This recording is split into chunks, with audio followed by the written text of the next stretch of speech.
Friends, ಎಲ್ಲರಿಗೂ ನಮಸ್ಕಾರಗಳು. ಸೈಕ್ಷನ್ಗೆ ನಿಮಗೆಲ್ಲರಿಗೂ ಸ್ವಾಗತ.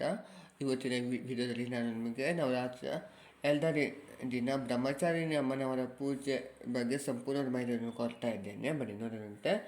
ಈ ಬ್ರಹ್ಮಚಾರಿಣಿ ಅಮ್ಮನವರು ಈ ನವರಾತ್ರಿ ನವದುರ್ಗಿಯವರಲ್ಲಿ ಎರಡನೆಯವರು ಆಗಿರುತ್ತಾರೆ. ಹಾಗೆ ಇವರಿಗೆ ಇಷ್ಟವಾದ ಬಣ್ಣ ಅಂದರೆ ಹಸಿರು ಬಣ್ಣ. ಸೊ ನೀವು ಹಸಿರು ಬಣ್ಣದ ಬಟ್ಟೆಯನ್ನು ಹಾಕಿಕೊಂಡು ನೀವು ಪೂಜೆಯನ್ನು ಮಾಡಬೇಕಾಗಿರುತ್ತದೆ. ಹಾಗೆ ಪ್ರಸಾದಕ್ಕೆ ಅನ್ನೋದಾದರೆ ಸಕ್ಕರೆದಿಂದ ಮಾಡಿದ ಪ್ರಸಾದವನ್ನು ಮಾಡಬೇಕು. ಹೂವು ಅಂದರೆ ಸೇವಂತಿಗೆ ಹೂವು ನಿಮಗೆ ಹುಡುಕಲು ಕಷ್ಟವಾಗುವುದಿಲ್ಲ, ಎಲ್ಲಿ ಬೇಕಾದರೂ ಸಿಗ್ತದೆ. ಸೊ ನೀವು ಎಷ್ಟಾದರೂ ಬೇಕಾದರೂ ನೀವು ಒಂದು ಸೇವಂತಿಗೆ ಹೂಗಳಿಂದ ನೀವು ಅಲಂಕಾರವನ್ನು ಮಾಡಬಹುದು. ಈ ದೇವತೆ ತಪಸ್ಸಿನ ದೇವತೆ ಆಗಿರುತ್ತಾರೆ. ಕೈಯಲ್ಲಿ ಕಮಲ ಒಂದು ಕಮಂಡಲವನ್ನು ಹಿಡಿದುಕೊಂಡು ನಮಗೆ ಆಶೀರ್ವಾದ ಮಾಡ್ತಾರೆ. ಜ್ಞಾನ ಬುದ್ಧಿವಂತಿಕೆ ಹೆಚ್ಚಾಗಿಸಲು ನಾವು ಈ ದೇವಿಯ ಪೂಜೆಯನ್ನು ಮಾಡ್ತೀವಿ. ಅಸೂಹೆ ಹಾಗೆ ಸೋಂಬಾರಿತನ ಮತ್ತು ಇದು ಕೆಟ್ಟ ಆಲೋಚನೆ ಮತ್ತು ನಕಾರಾತ್ಮಕ ಇದು ಆಲೋಚನೆಗಳನ್ನು ಅದು ಬಾಧೆಗಳನ್ನು ಕರುಣೆ ಮಾಯದಿಂದ ಒಂದು ಪರಿಹಾರ ಮಾಡ್ತಾರೆ.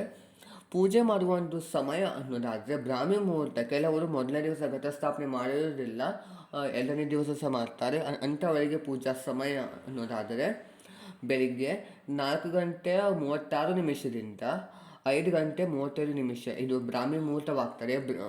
ಇದು ಬನ್ನಿ ಮರದ ಪೂಜೆ ಸಹ ನೀವು ಇದೇ ಸಮಯದಲ್ಲಿ ಮಾಡಬೇಕಾಗಿರುತ್ತದೆ.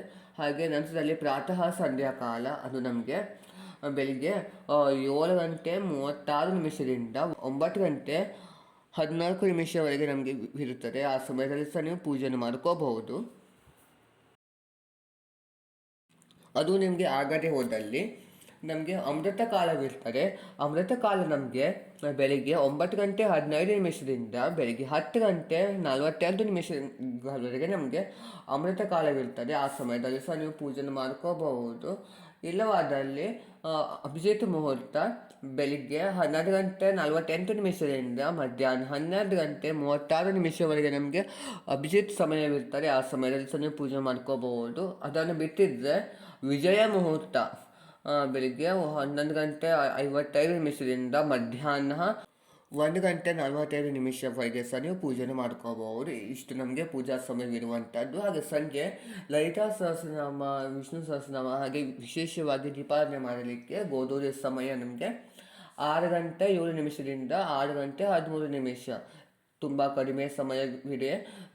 ನಮಗೆ ಖಾಲಿ 4-5 ನಿಮಿಷ ಅಷ್ಟೇ ಸಿಗುವಂಥದ್ದು. ಸೊ ಆ ಸಮಯದಲ್ಲಿ ಸಹ ನೀವು ದೀಪಾರಾಧನೆಯನ್ನು ನೀವು ಪ್ರಾರಂಭ ಮಾಡಬಹುದು. ಹಾಗೆ ಒಂದು ರಂಗೋಲಿ ಅಂತ ಒಂದು ವಿಷಯಕ್ಕೆ ಬಂದರೆ, ಈ ರಂಗೋಲಿ ಅಮ್ಮನವರಿಗೆ 5 ಚುಕ್ಕಿಯನ್ನು 5 ಸಾಲಾಗಿ ಇಟ್ಕೊಂಡು ಅದರ 4 ಬದಿಯಲ್ಲಿ ಸಹ 4, 2, 3, 1 ಈ ಥರ ಚುಕ್ಕಿಗಳನ್ನು ಇಟ್ಕೊಂಡು ಜಾಯಿಂಟ್ ಮಾಡ್ತಾ ಹೋಗಿದ್ರೆ ಈ ಥರ ರಂಗೋಲಿ ಆಗ್ತದೆ. ನೀವು ಈ ಥರ ರಂಗೋಲಿಯನ್ನು ನೀವು ಹಾಕಬಹುದು ಈ ಬ್ರಹ್ಮಚಾರಿಣಿ ಅಮ್ಮನವರಿಗೆ.